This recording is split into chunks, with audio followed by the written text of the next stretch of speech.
Hello everyone and welcome back to another video. I am Magduit and today we are going over another rack. So this week's rack is called Magduit Color Disperser and I'm pretty hyped about it. It's a really fun sound designing tool and it utilizes the stock Ableton disperser trick of stacking up a bunch of EQs on top of one another, but goes a little bit further. I kind of implemented some other things like saturation and OTT to create a little bit more versatility for the sound designers out there. So yeah, let's go and jump right into this. First, I'll share with you guys what it sounds like in a use case where I'm using it in a song, and then I'll go over what all the knobs do and how it works. So let's hear what this sounds like.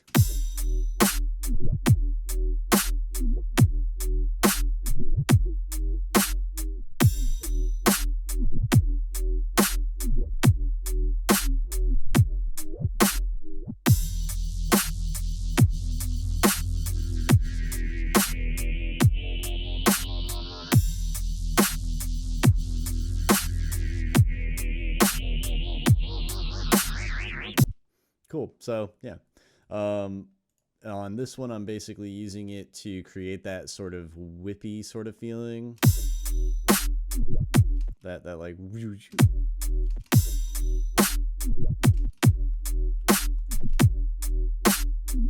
So that's what I'm using it for there.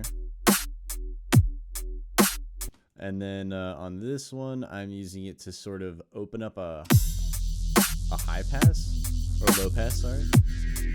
So it's like a low pass filter is opening up, but I'm also using it to add some sound, some noise saturation on top, as well as just create that weird, almost like movement.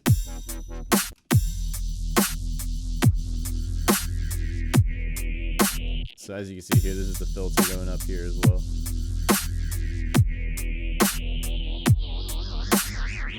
And then I do have a vibrato slowly going up at the end here, but that is not really necessary, but I just wanted to throw that in there. I don't have like a vibrato built into the rack or anything. So let's go over what all of these knobs do. So the first knob is pretty self-explanatory. It's the disperse frequency knob. So if you are used to using the regular stock Ableton disperser, you'll know that there are two crossover frequency points inside of EQ3. And what it's doing is it's basically simultaneously moving the low and high crossover. And there's always this slight, I guess, what is that, 150 hertz value difference between the two. Although it does increase differently over time as well, which is sort of interesting. So you can get really dynamic and interesting dispersy feelings with that. I'm going to just stick to the colors for now. I'm going to go over like what all the different colors are instead of going from left to right. So the colors kind of correspond to what everything belongs to. So these three knobs down here, EQ, low, mid, and high, are the gains for the low, mid, and high inside of the EQ3s. So if you want to create a filter shape on top of the disperser frequency, then you can do that. And I've had a lot of good results doing that, whether it be reducing the highs and creating like a low pass filter, or maybe even creating a band pass filter. That's also fun. You can create any real filter shape that you want and kind of fine tune it to your heart's content, which I always enjoy. So yeah, that's why I put those here. I found that was really helpful. And let's go back up here. So saturation drive. So there's a whole saturation section in these, and each one of these has an individual saturator built into it. And the idea of this is to add frequencies, but also give you some control over how those frequencies are being added. So there's a drive knob, which drives the saturators. There's a type knob, so you can switch to the type of saturation that you want. I didn't put anything on the wave shaper saturation because my thought process was something that can be fun is going in here and individually adjusting the curves for each of these saturators. So whenever you're working on a project, they're set to default, and you can basically go into each of these as for however many that you're using. Like let's say you have the multiply turned up and you have like 4 of these enabled. You can go into each of these individually and adjust the saturator separately. So because they're all on Wave Shaper, you can go in and maybe this one you can have like a different shape. And as you can see across all of these, you can start to build very weird looking wave shapes, which I thought could be cool. Let's see here. Yeah, so you could have like multiple different wave shapes. Yeah, so that's, you can change the saturation type with this knob.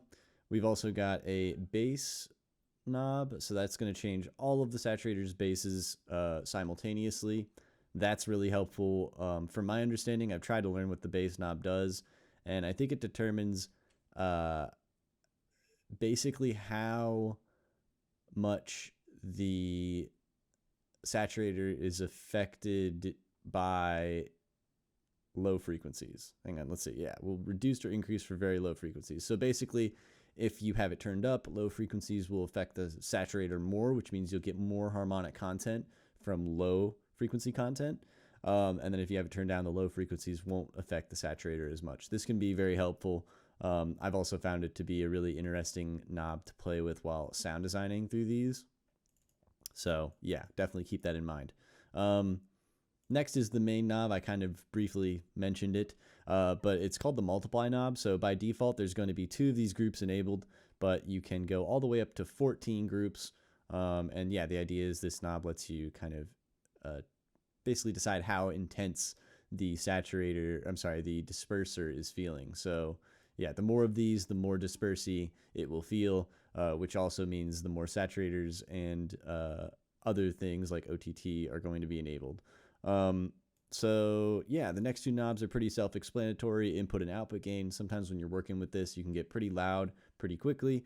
So it helps to be able to choose how you want that loudness to be happening. You can either turn down the input gain and get a little bit more interesting results from like the saturators, for example, or you can turn down the output gain or up the output gain, whichever is needed for the use case. But yeah, if it's too loud, it's very easy to just quickly turn this down. And yeah, let's go to the next set of knobs. So these white knobs down here are all related to the OTTs. In every single one of these, there's also an OTT. And the OTT has 3 different settings that you can quickly change. So the time, I have found, is pretty nice to be able to change quickly. So you can make it have a quicker or slower attack and release, which is helpful.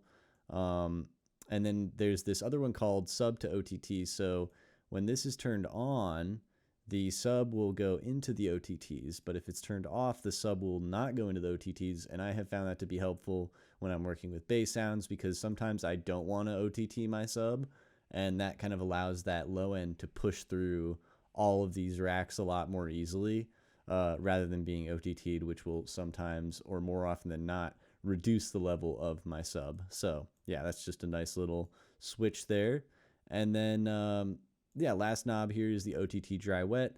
This is pretty helpful because sometimes I want to just full OTT and go sound design mode and just make crazy stuff, because OTT also has a very interesting effect when you stack it up with saturators and EQ3s.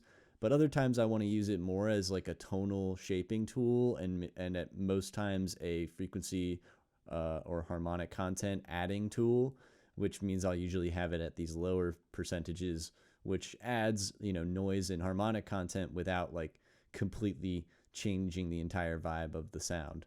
And yeah, that's what those 3 knobs do. So the next knob is bass mono. This one's kind of self-explanatory, but it's just a helpful one to have. It just lets you mono the bass. So if you are putting in very stereo-y sort of things, and you start using this disperser frequency, and it starts creating those dispersy feelings in the lower frequencies, and there is, you know, phase cancellation, then you can try and remove that with this bass mono knob, which just helps. And then last but not least, we have a width knob. Now this width knob is actually a little special. So the utilities inside of all of these are what this width knob is actually attached to. And what I found is if you turn this up, you're going to get pretty loud, pretty noisy pretty quickly. But at times it's helpful to be able to reduce the width of the sound while you're going into this, just so that way you can add whatever width you want to later on, whether it's in the form of chorusing or reverb or whatever. So I added this in here, but I thought it'd be fun to add them into every single group just in case you end up feeling like you do want to explore this turning up option. It's definitely intense and strange, and I'd highly recommend using quieter sounds when you do this. But from my experience, when you're using the OTT as a sound design tool, you can get really interesting results from a left and right perspective already. And I think with the width knob and being able to turn it up or down, it just gets even crazier. So yeah, definitely more of a sound design tool if you're going upward with this. But I think that when you're going down, it's always nice to be able to reduce width when you don't want it. And yeah, that's the whole thing. So let me go and create something to put this on. So let's go ahead and just get a Vital patch maybe. If you guys don't have Vital, definitely highly recommend downloading that. It's a free VST that you can use to sound design all kinds of cool stuff. And let's just go to the factory and we'll find like something. Drink the juice maybe.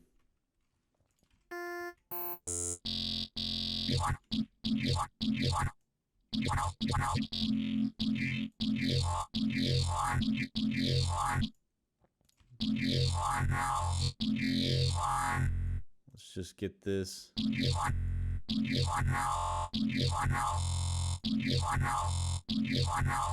Okay, cool. So that sounds pretty interesting. It already sounds kind of dispersy, but let's see what happens when we put the color disperser on top of that.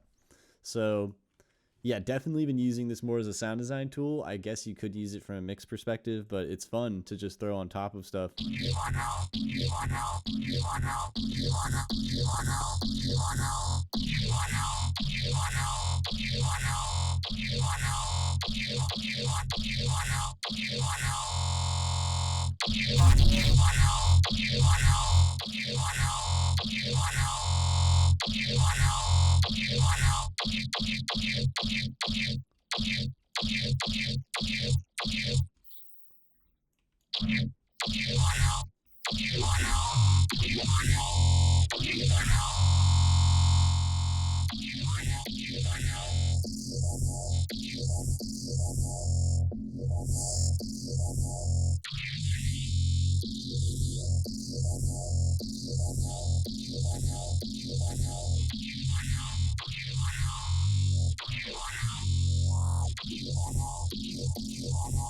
As you can see, it's pretty strange.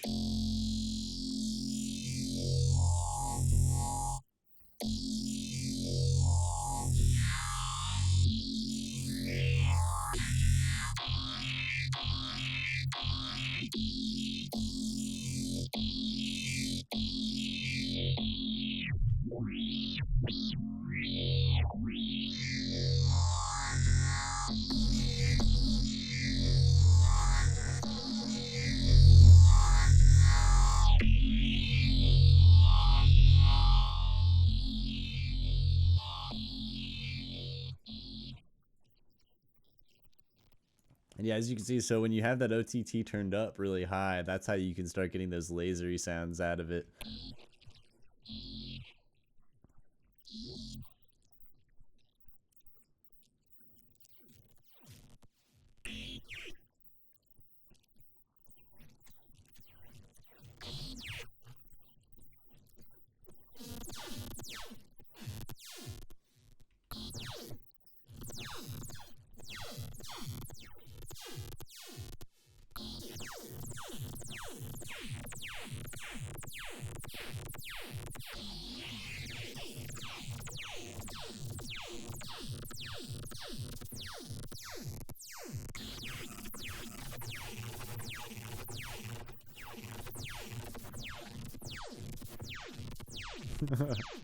So yeah, that's usually why I will leave the OTT turned down quite a bit, because like as you can see, it's crazy.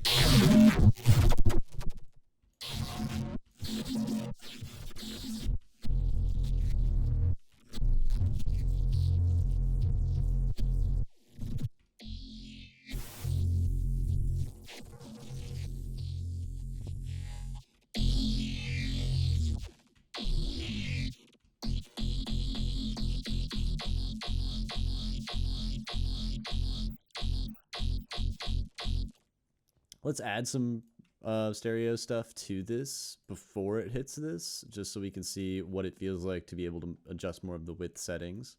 There we go.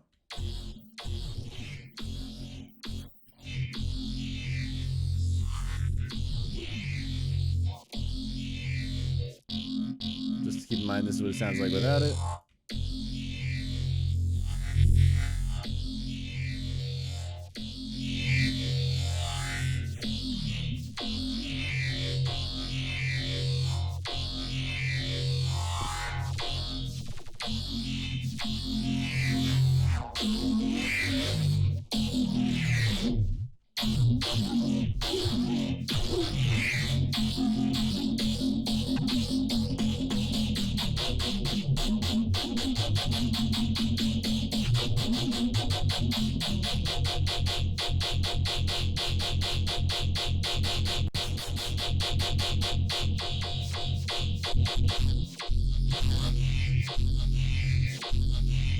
And then, of course, you could pair this with the squonker, and it just gets even more freaking crazy, which I think is fun.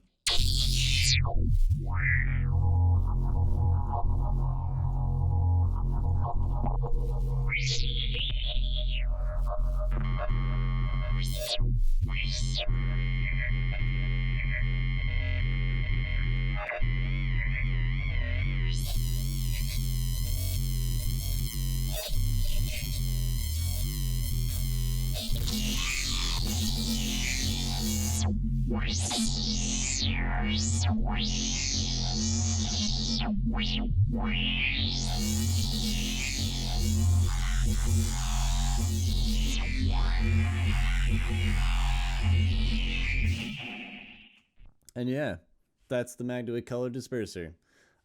Feel free to download it for free on the Patreon. I hope you guys enjoyed. You will get this project as well as the rack. And yeah, happy producing. Hope you guys keep making music, and I will see you in the next video. Peace.